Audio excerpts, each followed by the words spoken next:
So welcome everyone to the Hiawatha Business Summit. I'm so glad you made it out through the raindrops. We were worried you'd roll out of bed and say, no go, but thank you for being here.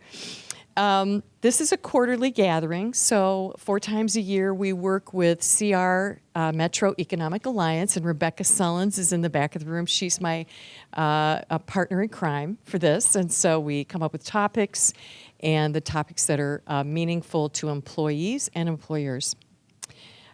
We connect with local business community, we share insights and address key issues impacting our collective success and the vibrancy of Hiawatha. So we are especially grateful today to our generous host, HACAP, the Hawkeye Area Community Action Program. HACAP's dedication to strengthening families and communities across our region is truly commendable, and their partnership in bringing us together is deeply appreciated. Thank you, HACAP, for opening your doors to us. And of course, it's my distinct pleasure to introduce HACAP CEO Jane Drapeau. Jane's tireless leadership, and it is tireless, she goes on and on, is invaluable. So please join me in giving a warm welcome to Jane.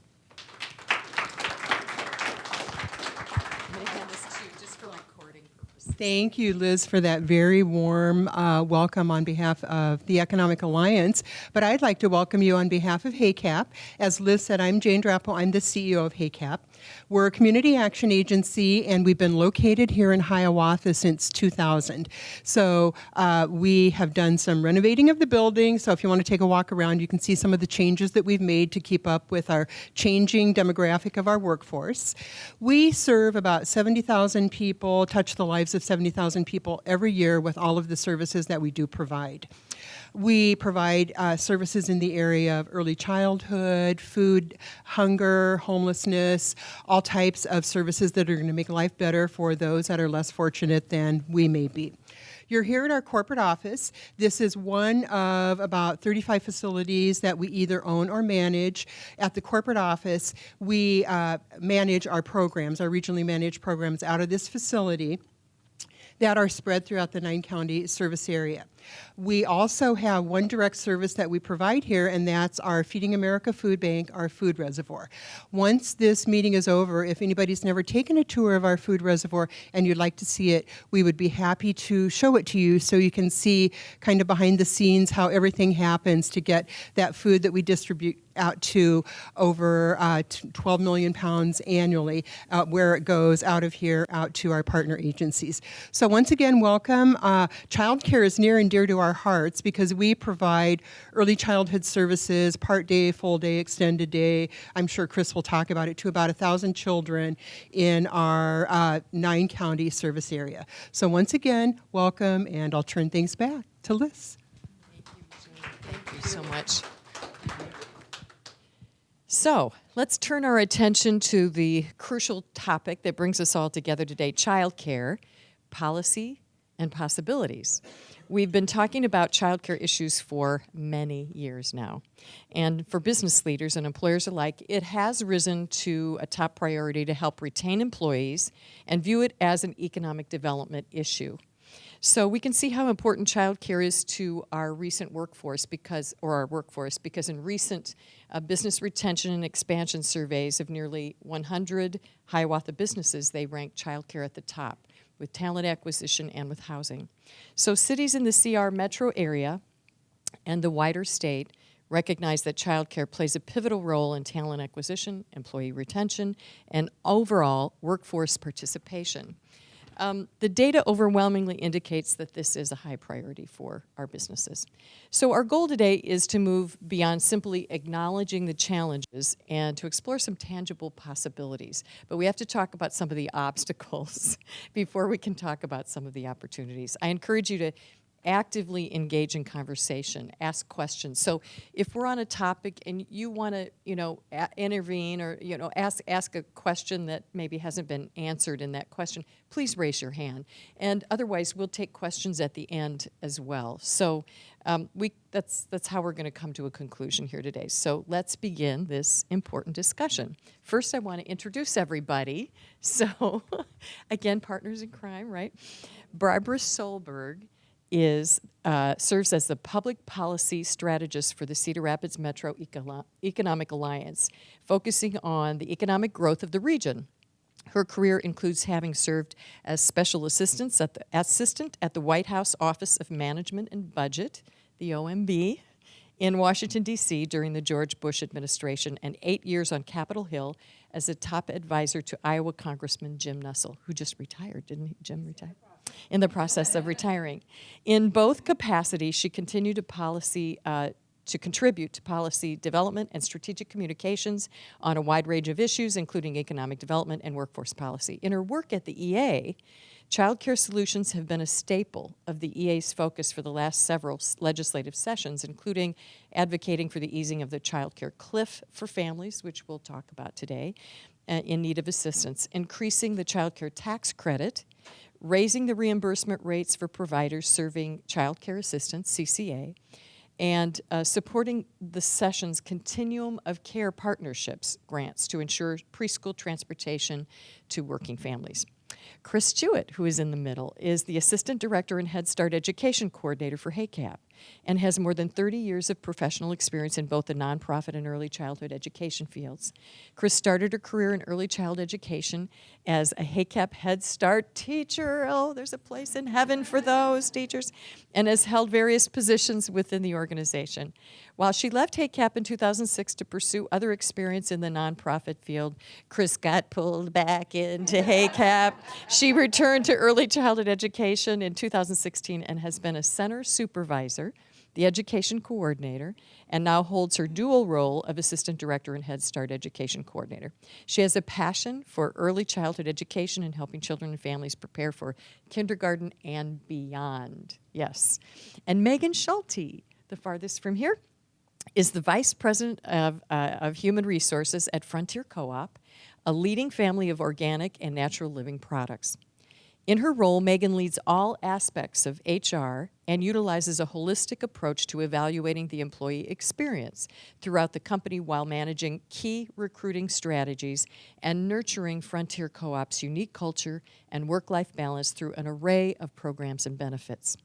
Megan has been instrumental in the creation and development of Frontier's Co-op's Breaking Down Barriers to Employment program, which includes a focus on providing subsidized transportation and child care options, among many others. Frontier formalized a subsidized on-site child care program in the 1980s, and today, Frontier runs a child care center at its Norway, Iowa headquarters that supports about 110 kids. Wow. And has been named a best place for working parents for several years in a row. So Megan also serves as an active participant in the Iowa Business and Child Care Coalition.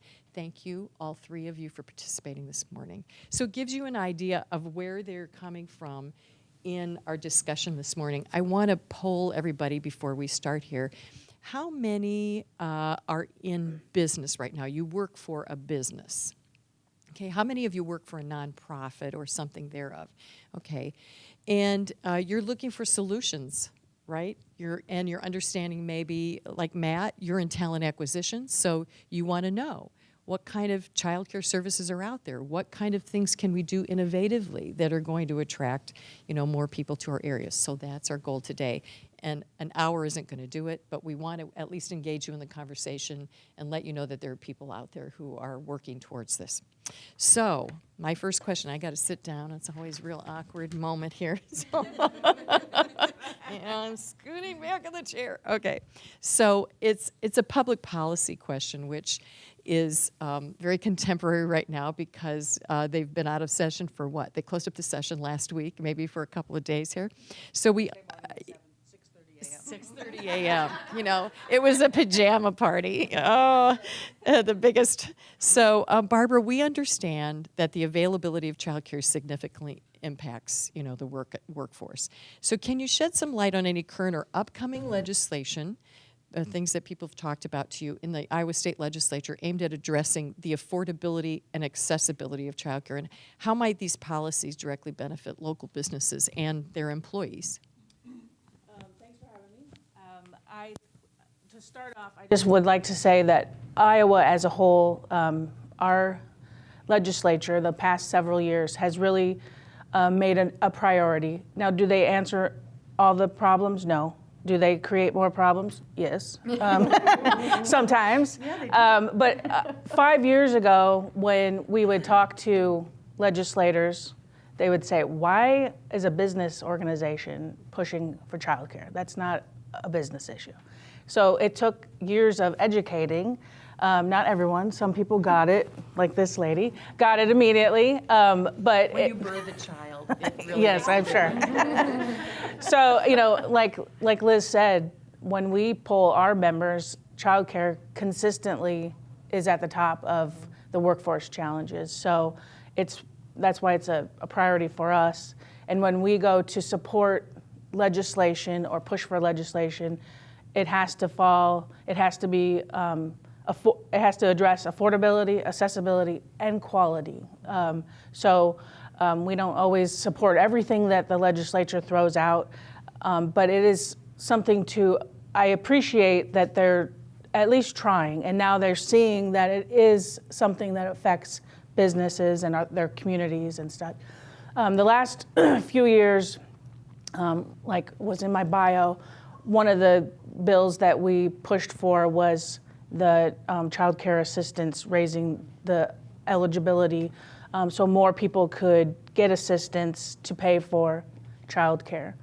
We consistently hear that we have enough slots a lot of the time, but we don't have enough workers. So just like every other industry, there's a shortage of childcare workers. I'm sure you probably can talk about this more. But without the staff, there will be no. So there's been some things to address, raising the childcare wages to help bring people in. We can talk about that more later. There's also been grants that have been provided by the state. The business incentive grant is something that came out of the governor's task force, childcare task force a few years ago, but it's a matching grant to help build and maintain facilities so that there's more availability for employers, their employees. And so that helps to address some of the problem or the challenges. And then there's some incentives for tax incentives, which I'll talk about a little bit later because that's been eliminated now. And I'll talk about that later. But there was a push to help employers to get tax credits based on their providing childcare options for their team. So a couple of things that I heard then, some of the incentives we'll talk about later, and some access we'll talk about as we blend all this together. Chris, from an early childhood development perspective, what are the key benefits of high-quality, safe childcare beyond just providing supervision? And secondly, and I can repeat this when you get involved, how does access to such care contribute to the long-term success and productivity of future employees, a factor that should concern today's business leaders? Absolutely. So we know that we are lucky in the corridor to have quality early childhood programs like Head Start, Early Head Start, Waypoints here today. So having all of those, and even Frontier, yes, I almost forgot. Having those quality programs is so very important. And for us here, and me personally, when I'm looking at a quality program, I'm looking at a program that has a set curriculum, and that curriculum looks at how to enhance that child's skills to get them ready for kindergarten and then beyond. So it's looking at their social emotional development. We all know that we're seeing children that have different levels of being able to self-regulate, whether it's because they were COVID babies and they haven't had experiences in a child care setting, or they have things going on at home that have caused that. We're also looking at their physical development, both small and gross motor development, cognitive literacy, language, mathematics skills. In Head Start and Early Head Start, we're also looking at the family and making sure that the family has the resources that they need. It may be that they need food or housing, and getting them connected with other places that can help provide those resources to them as well. So in answer to the last part of your question, Head Start grows individuals who have become doctors and lawyers, and most recently the Office of Head Start Director was a Head Start alum. So we are growing individuals who are going to be working at your businesses and helping them to self-regulate and be productive business people for all of you. And am I hearing you say that the trend toward more help with that post-COVID or during COVID, post-COVID is essential right now to getting that done, and that holistic part with the family involved as well? Absolutely. I think one of the things that Barb talked about was having the workforce. And that workforce is so important. Right now, our Head Start has 14 positions that are open, ranging from teachers to family support workers. And being able to find quality individuals to fill those positions has been a challenge. But we're lucky in the fact that we do have programs like the state wages program, and we were very happy to share that program with our staff. Even though they are well paid, they're eligible for that program. And we learned in December that our program is the highest use of the wages program in the state. So we're very happy that our staff take that opportunity to get those extra dollars. Are all of you aware of the state wages program? Would you like an explanation of that at all? Yeah, okay. So can you just describe what the state wages program is? So the state wages program allows individuals who work in early childhood to get twice a year a stipend, so to speak, based on their years of service and what their degree is. And it starts with somebody who has a child development associate certification all the way up to someone who has a master's. The one thing is that they have to work directly with children. So our staff are applying for that and getting it twice a year, which is very nice. Okay, all right. Looking at an obstacle and making it a possibility then. Okay, Megan. Frontier has taken really a proactive step in offering on-site childcare. Could you share your company's rationale for this investment? And then what have been the tangible benefits that you've observed in terms of employee recruitment, retention, absenteeism, and overall productivity since implementing this program? Yes, I'm gonna set down my coffee because I talk with my hands and I don't want to spill it all over. That'll be embarrassing. So Frontier's Child Care Program, it's actually a legacy program for us. And so it started really when Frontier started in 1976 for it. And it came out of the fact that at that time, many of our employees were women from farming families. So in that time, it was when kind of dual income was starting. Really, women were getting into the workforce for insurance purposes, and the men were kind of out in the fields and on the farm side.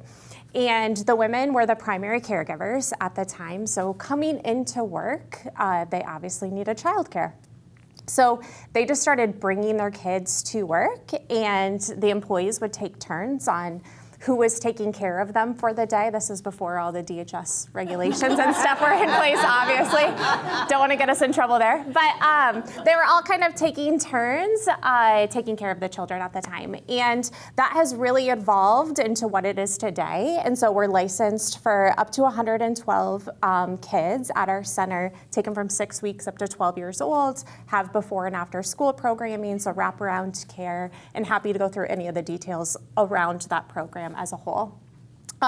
With that said, What makes it very difficult for me is to state kind of, this is what all of our metrics and stuff were pre-child care, and this is what it was after child care. So it's really hard for me to be able to talk to people about. But anecdotally, I can kind of speak to some of the things. So for one, for anybody that has looked for childcare in the past, even before COVID, 6 or 7 years, I mean, the wait list for the childcare centers here locally, you're talking 6, 7 months for you to get a spot there for it. And that might even be your first choice of the childcare center that you want to take your child to. And so we always have an opening for any employees that are coming in. So from a recruiting standpoint, that is huge for parents, that we can say, you can start on Monday and we will have a childcare spot available for you at that time. So really big incentive there. On the flip side of that, that obviously helps with retention too, because if you are bringing your child to our childcare center, you have a 6-month wait list until you have another option available for you to take another job outside of Frontier for it. So it helps with those pieces. From a recruiting and retention standpoint. When you're speaking about the productivity side of things, I mean, anybody who has children or has even witnessed a friend or family member that has gone through it, it is a very stressful time when you're kind of entering back into the workforce. And I've been with Frontier for 14 years now, and over my time, I don't know of anyone that has had a child and not came back to work for us. And so when they're coming back into the workplace, I can speak for myself personally. I didn't have to worry about where my kid was going to go when I went out on maternity leave. So all of that stress is kind of behind me. Coming back in, I was able to be there and still bond with my children throughout that time period. So throughout the day, I'm able to go down there. The first couple of weeks is like the most stressful time, and you're able to go down there and check on your child throughout the day when they're having a bad day and be there as a parent, but also have a career at the same time. So that was really, really important. And in addition to that, for individuals who have personal goals or values where they want to nurse their child or they want certain habits to be had with their children, they're able to go down there and do that throughout the day while they're kind of growing up with them. So it's really important from a productivity standpoint. They're able to come in and really focus on work, but still be there and support their family and have that too. So just one caveat to this, it just made me think, have you seen, you've been with Frontier long enough to see maybe one generation or one group of parents doing this, and then maybe a millennial generation that thinks about childcare differently, possibly, or not. Have you had to change things because of a new type of, or a new attitude towards work and childcare with your employees? I would say generally no with it all. I would say even if you're looking at the generations before, I think right now, what you're kind of getting to is the millennials, I mean, really, really value their personal time and really value being there for their kids. And I would say that was still true before. It was just more, I have to work, and so this is just what I'm supposed to do. But I still think that there is those values still held true at that point in time with it all. And so I still think it was important. Now, when you get into how we run the child care, or the curriculum that we have in place, or the things that we're doing, I would say that's definitely has evolved over the years for it. Good, But thanks. yes, yeah. Thanks for that. And then to all of you, and anybody jump in here, many businesses, especially smaller ones, may feel that implementing their own childcare solution is financially prohibitive. What innovative and potentially collaborative models could you suggest for businesses of different sizes to address childcare needs of their employees effectively and affordably? Have you seen any designs at all or models?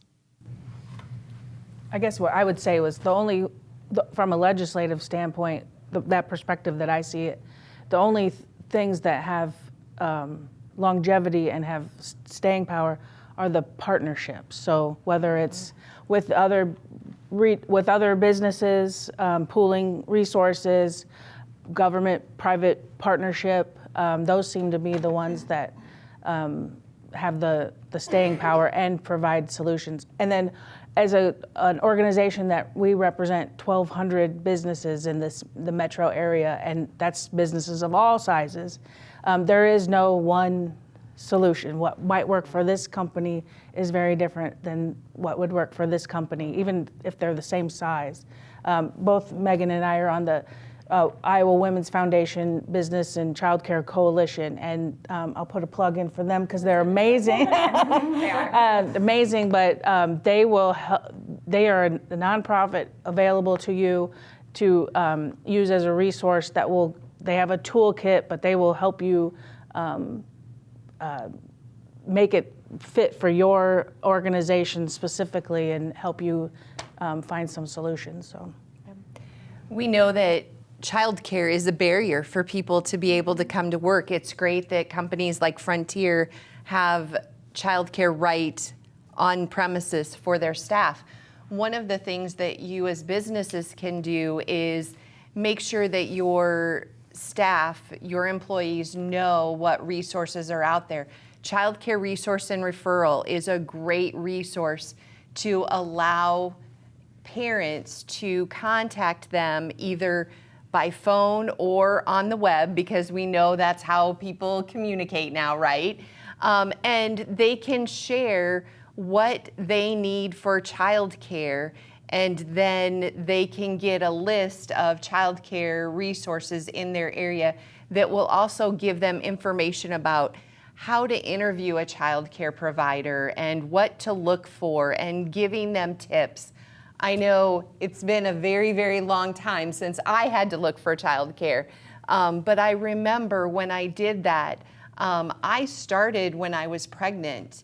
And I remember when my husband went back to work, I went back to work, and his boss said to him, "So, where's Jacqueline going for daycare?" And my husband told him, and he said, "Oh, you guys picked a really expensive option." And he said, "No, I let Chris pick the option that was going to allow her to be comfortable going back to work." So do that for your employees. Give them the opportunity to look for quality childcare that's going to allow them to be comfortable being at work. And then if they're comfortable, they're going to be more productive for you. I would just build on Barbara's comment there. So Iowa Women's Foundation, her name's Jill now. They have just hired a new person into the slot.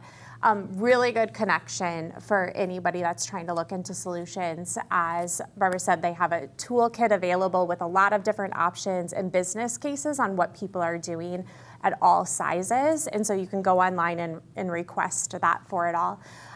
With that said, I would say, honestly, you can start as small as just look at your current policies and practices that you have in place. I mean, helping in this space could look like you offering flexible schedules. And so if somebody needs to pick up their kids at 3:30, that you're letting them off at 3:15 in order to go pick up their child from daycare, from school that day.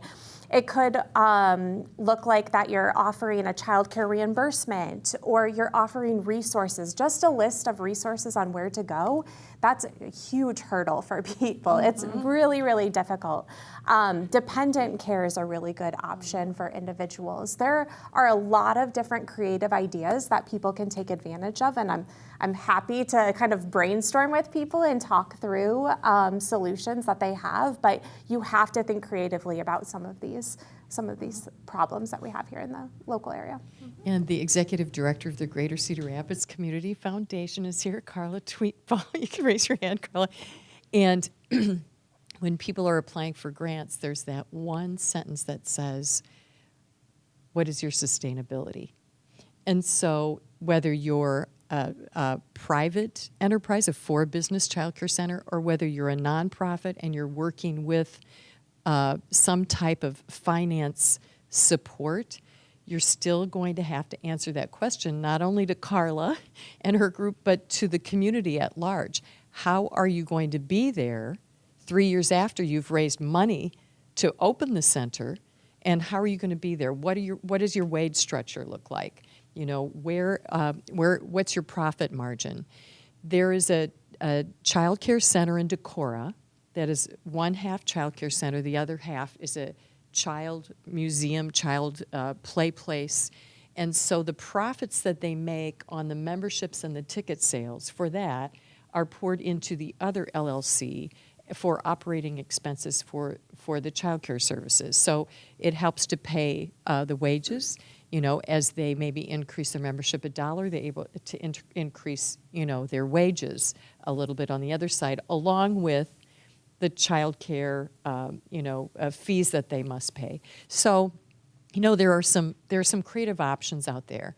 And if you're a private company and you're hoping you might want to go, into partnership with a nonprofit, make sure that you have a sustainability. The bank will ask you for what your perspective is on, how are you going to fund this 3 years out? What is it going to look like?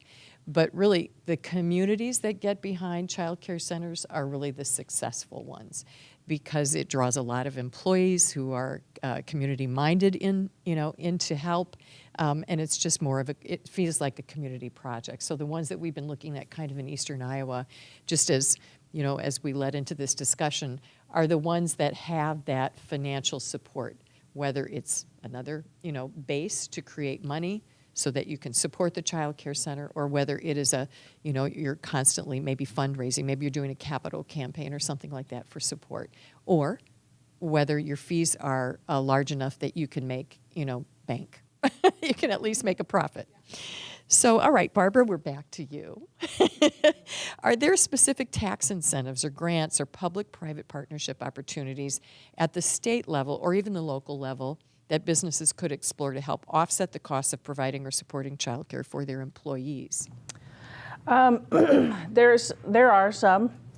I would say right now, like on the federal side of things, we have this tax bill that's all that they're talking about out there. But one of the provisions in there is extending and expanding the child care tax credit, and that would put more money in the pockets of parents to help, hopefully, defray costs. The business incentive grant, which I talked about earlier, that's a matching grant for the business that the government will match, and that's to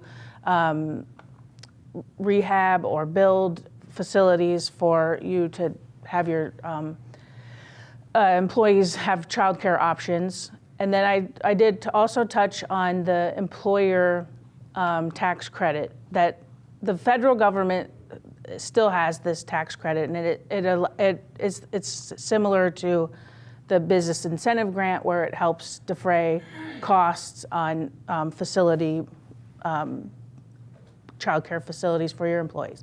The state, just last week, on the very last day of session, they passed a bill, a tax credit, tax incentive reform bill, which was much needed. They haven't looked at the tax incentive programs for the state for many, many years, so it was an overdue review of all the tax credits and incentive programs we have for the state. One of them was the employer tax credit, which went to employers when they helped build out facilities. And that was eliminated in this tax reform bill last week, which, don't panic, it's okay. Nobody used it. That's why it was eliminated. And we can talk about why didn't employers use it. There's probably a whole host of reasons, many of which are have probably simplified. Many businesses don't want to do it. Frontier has done. They don't have the legacy. They don't want to be in the childcare business. There's a lot of regulations and stuff. So the intent was right, but in practice it didn't work. One other thing I want to touch base on, which is not really incentive. Well, it is in it, but anyway, we talked about how the child care worker shortage is a real challenge for working parents, and that there's several counties in Iowa that with COVID dollars, one-time COVID dollars, created wage enhancement programs. So it dumped money into a pot that helped child care providers pay their workers more. and it was very successful. Of course, it was money from the federal government that came in, so nobody had to work for it. I mean, we had to go through a global pandemic to get it, but those programs were so successful. And my friend Lisa back there from the Common Sense Institute, they wrote a beautiful report with all the data about how this program was successful. And the governor has taken notice and wants to scale it up and create it for statewide, and it would be a pilot program. How that will all work, we don't know yet. I think that there's some lessons to be learned from the counties and some of the obstacles that they've dealt with and continue to deal with now that that money is gone from the COVID dollars. But that's a promising program that is forthcoming, and it means that our policymakers are listening to where the actual challenges are. So I work in a very sometimes depressing field. So I always have to look for the positives, and that's my positive. And one FYI about tax credits, and I'm sure you'll agree that lawmakers are faced with a laundry list of tax credits. So at the inception or creation of a tax credit program, they will assume that 100% of whatever body that would use that tax credit are going to use it. So that's what they budget for a year in advance. So that's, say they budget $50 million, I'll just use $50 million. And if only a third of a third, is used, they'll look at that the next year and they may adjust, but that has to go through a legislative process to adjust that. And then if nobody uses it, it goes away. So business tax credits, the commercial property tax credit was at 10%. And so, the first year, wow, it was like 95% used it. And I think it's still a pretty high usage, but it's our job, the Economic Alliance and HEDCO and MEDCO, to really let business owners and employees know that these tax credits are out there and they should be used, because if you don't use, you lose. It'll be taken off the list and it just won't be there the next time because of that usage. So just keep that in mind. One more thing I mentioned, sure. It was in my bio, but the continuum of care legislation that was was before the legislature just last week. It did not survive. It passed the Senate, but not the House, and there's reasons for that. This would be if you take your child to daycare or childcare in the morning, and then they have to go to preschool, how does a working parent get their child? So this would be a grant that would be the continuum of care, that the parent doesn't have to leave because that's all taken care of, the transportation and the shuttling of the children. It didn't pass because there was concern over where the monies came from to pay for this grant, that it would take away from some existing programs. So I feel like once that is worked out, that next session, the bill is technically still viable because we're in the same General Assembly. So once they figure out the funding mechanism, I think that bill could pass, and that'll be a $16 million grant program, and it will also make it permanent for child care workers, regardless of their income, to always be eligible for that child care assistance. So it's another perk to enter the child care workforce. So. And it's important to contact your legislators. So if you have any doubt, call Barbra. She'll tell you if it's coming up. Well, that's how she'll tell, and then instruct, or your legislator can even instruct you. The person who represents your area can instruct you how to give support to that bill or that piece of legislation. My favorite part of this job is to help people figure out how to get what they want. Right. So don't hesitate to call me. But don't ask her all at once. So we've got 15 minutes left. So does anybody have any questions at this point for anybody up here? Sure, go ahead. Thank you for sharing everything today. It's been amazing and very insightful. I just have a question as far as the school districts, and so maybe some other people can answer to this, but I came from a small town, and so my school, I was in school from like 8 to 3:30 and then I have sports, so we just stayed there. Nowadays, now that I'm in Cedar Rapids, been here for 12 years, I've noticed that the schools will let kids out like, like at noon, or they're done at 2, and then that flexibility with that. So is it fair to say that it's just businesses, or do the school districts need to also help figure out like what that work-life balance is for their parents, so then that way the kids are still either at school or doing something else? So your question is, how can the schools help? It's not just a business approach or a nonprofit approach. How can the schools help with childcare or daycare after school? Anybody can anybody talk about that? Yeah, Waypoint. Waypoint. How do they? Here, let me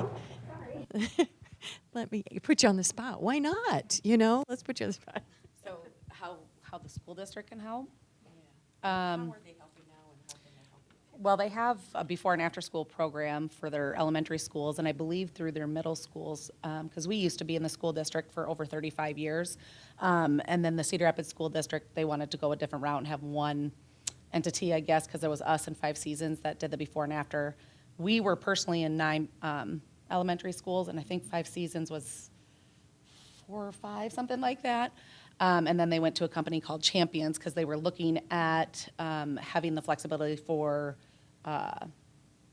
middle school, because I think there is a concern of where do my kids go? They're not quite old enough to be home by themselves, but they're getting out at 3:30 and I don't get home till 5:30, and so I know that was an option that they were looking into, but I know staffing was an issue and things like that, and because I think we were part of the RFP process, and I think there was like 26 schools that they wanted one company to try to run, and that's a lot of schools.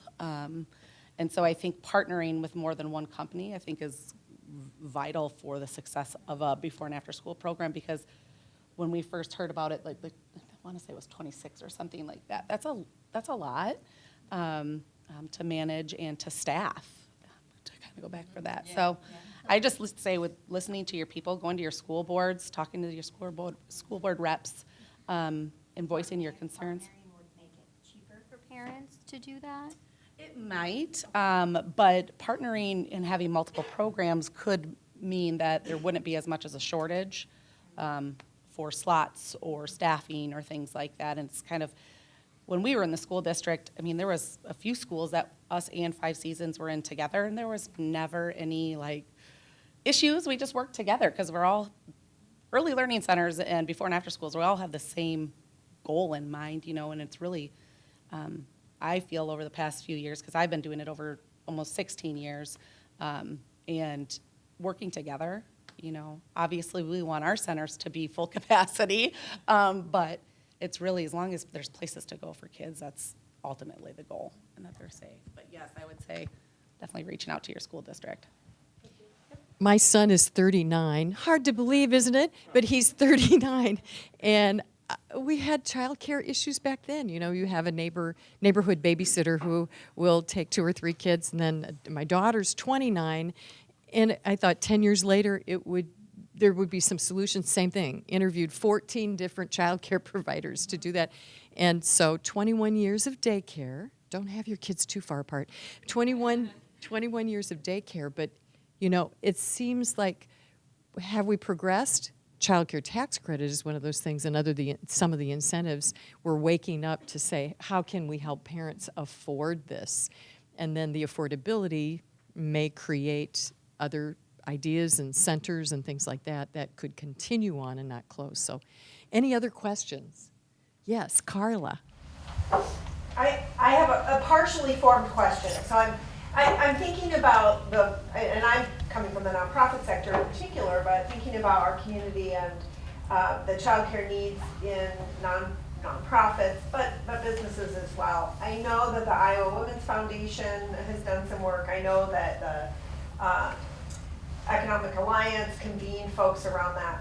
What's the need right now in terms of, do we need partnership solutions? I'm trying to figure out if there are ideas for how we can be working together, particularly thinking about a funder role in this. What do we need so that we can build a better system locally? So let me reiterate just for the video. You're asking, for today's issues, how can we work together to create better funding streams, whether it's with business or something like that? Or Funding streams or partnerships, like What's the missing component? what's the that we missing gotta have component to right make now? this happen? Thank you. yes.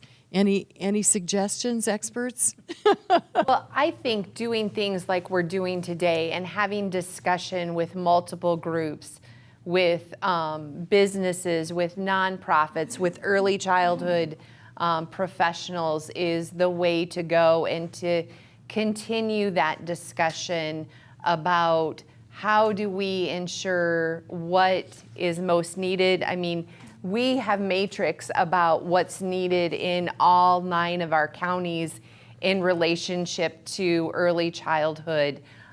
Recently, I helped another early childhood center find some data about Ely and the number of children in Ely who are between 0 and 5, because they want to potentially build a center in Ely for individuals so that they don't have to travel as far with their children, because there's not a lot of job opportunities in Ely, right? So I think it's continuing to have that conversation and how it impacts. Childcare is expensive. For our almost 800 children that we have in early Head Start and Head Start, it costs a little over $21,000 a year to have an infant in our program for the entire school, well, the entire calendar year. And then if you talk about a 3, 4, or 5-year-old, it's almost $12,000 for the year.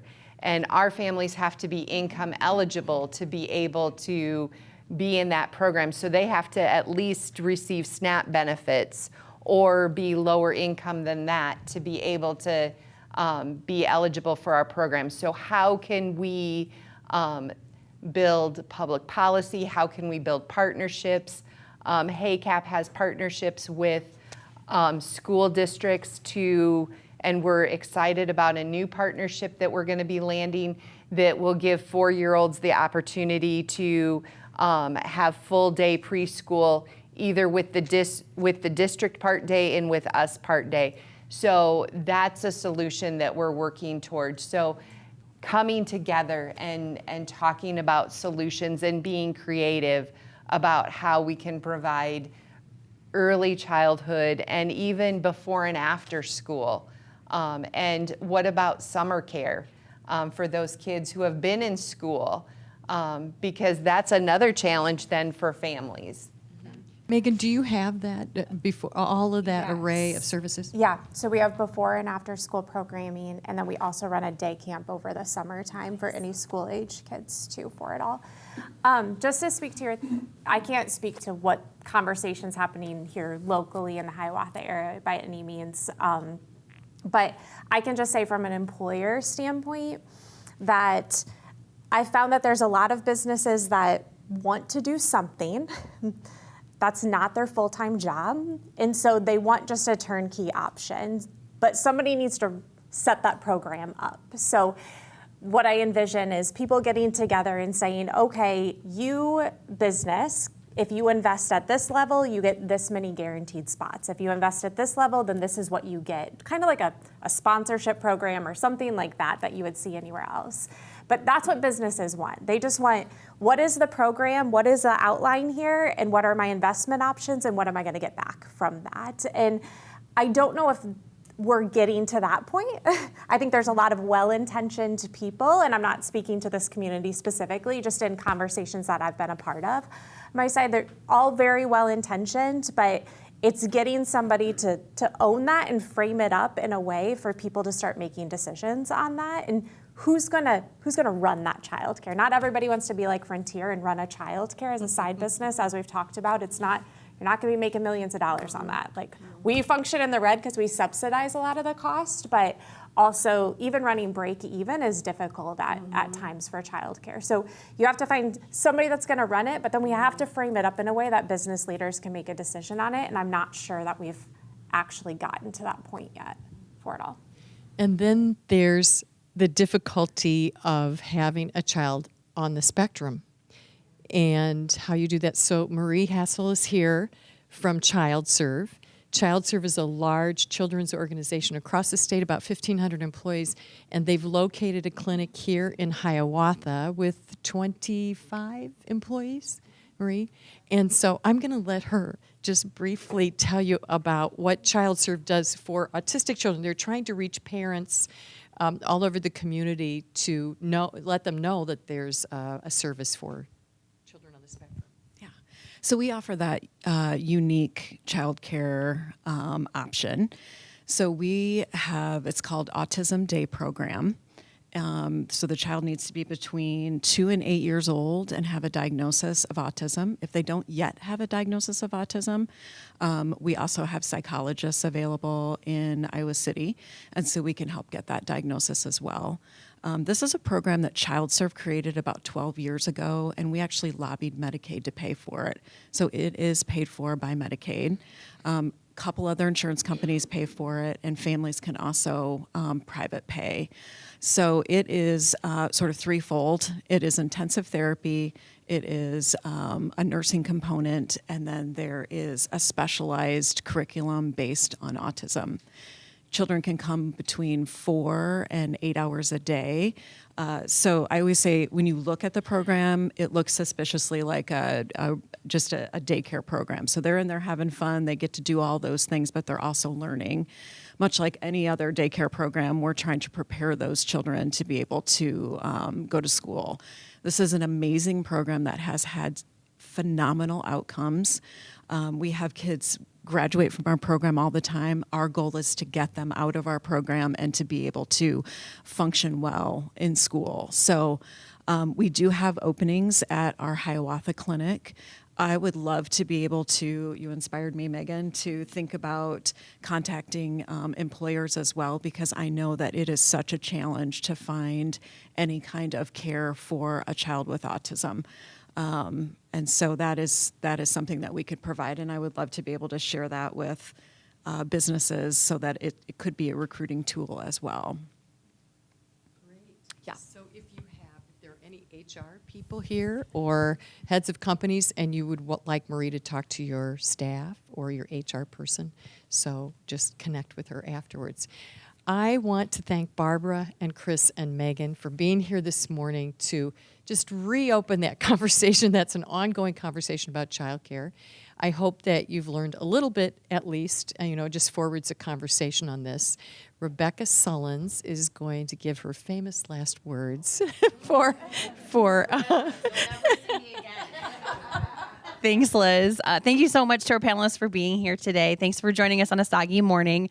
My name is Rebecca Sullins. I'm the program specialist at the Cedar Rapids Metro Economic Alliance, and we love partnering with HEDCO and the City of Hiawatha, partners like HACAP, who are members of ours as well. We really appreciate being able to bring people together for these community conversations. Our next Hiawatha Business Summit will be Wednesday, August 27th. Usually these are on Tuesdays, and we swapped this one to a Wednesday, so don't let that throw you. Wednesday, August 27th will be about workforce and talent attraction, another common pain point for a lot of companies. So we're really excited to be able to welcome Jody Schaefer, who's our new Director of Talent Attraction at the Economic Alliance, and talk a little bit more about the initiatives that are happening right now, things that you can do. So we hope you'll consider joining us for that. And then we are always looking for new, hosts for this event. So if you have a room like this, usually we're looking to host about 35 to 40 people. If you've got more space, that's great. But if you do know of anybody or have a business here in Hiawatha, we love being able to get folks into other businesses to kind of see what you do and showcase your space and have community conversations like this. So thanks again for coming. And we also have Jane in the back. If you did want to go ahead and take her up on that tour opportunity. Again, just to have this food reservoir in the community. They really do fuel all the other food pantries, and it's a really, really interesting operation to see how they do that. So if you'd like to stick around, maybe just hang out in this room and Yeah, and then we've got more coffee and scones on the way out. So, and also I want to give a huge shout out to Metro Studios, who is a wonderful member of HEDCO. Kirk is always here, and we don't always get to have high quality recordings of our events, but Hiawatha Business Summit always has one. So if there's somebody who you know couldn't be here today, in the next few days, next week or so, we'll have that up on the HEDCO website. So if you want to share this content with somebody else, we appreciate it. Thanks again. Have a great morning.